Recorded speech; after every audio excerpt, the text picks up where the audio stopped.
a Como, dove si sta svolgendo, è appena iniziata la seconda manche, il Gran Premio che conclude un concorso internazionale di amicizia cominciato giovedì scorso.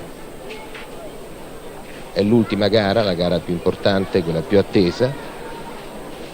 Hanno potuto partecipare a questa gara soltanto i migliori cavalieri fino adesso in campo, e in questo momento vedete un cavaliere italiano, Giovanni Molin, su Orduna, uno dei cavalieri italiani che abbiamo incontrato più spesso nelle finali dei Gran Premi.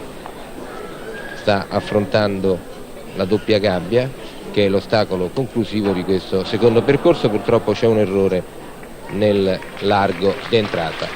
Molin chiude dunque con 0 penalità nella prima manche e 4 nella seconda, un totale di 4 penalità. Forse avete sentito la voce di Graziano Mancinelli qui accanto a me, attualmente commissario tecnico della nostra federazione.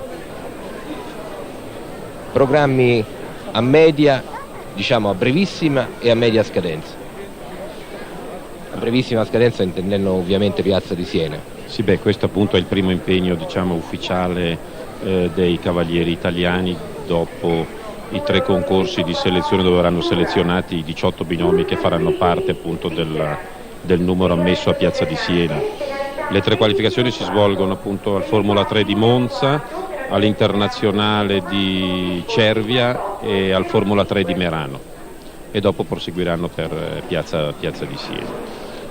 Poi ci saranno, sono già programmati una decina di XIO, compreso i campionati europei, dove verranno formate 2 squadre, una A e una B, e questi concorsi verranno appunto suddivisi in parti uguali, diciamo, da queste 2 squadre che verranno formate durante l'Internazionale di Piazza di Siena.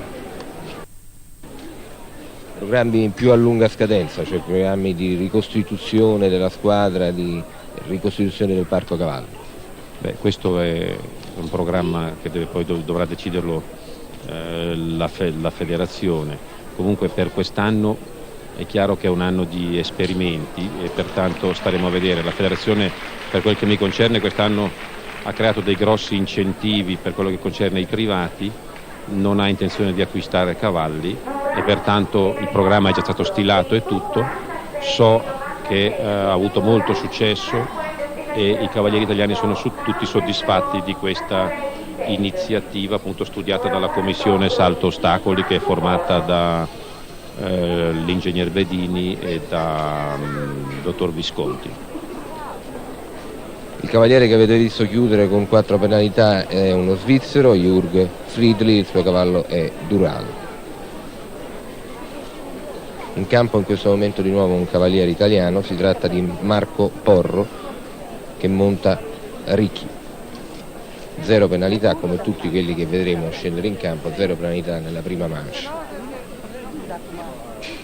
Seguiamo il percorso, questo è un largo, poi c'è un verticale, immediatamente dopo un dietrofront verso 2 ostacoli molto vicini fra di loro, un verticale e poi un largo. C'è un errore proprio, una barriera toccata soltanto col posteriore.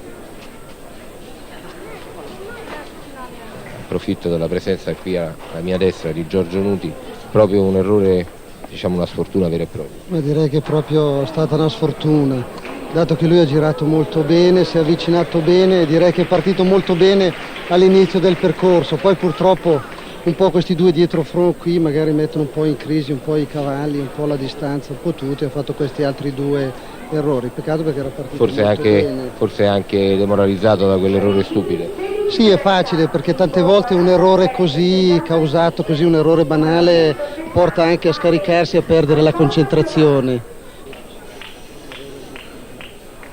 Adesso in campo il numero 199, il numero 199, un cavaliere svizzero, Franco Murialdo, su Barristan. Ci sono 5 nazioni presenti, oltre all'Italia, la Spagna, la Francia, il Belgio e la Svizzera.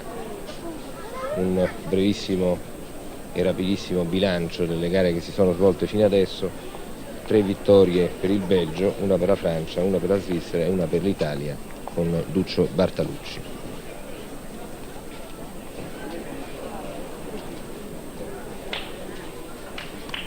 Ancora netto il percorso di Murialdo,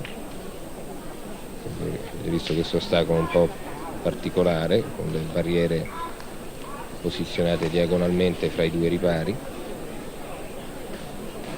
La doppia gabbia, un largo,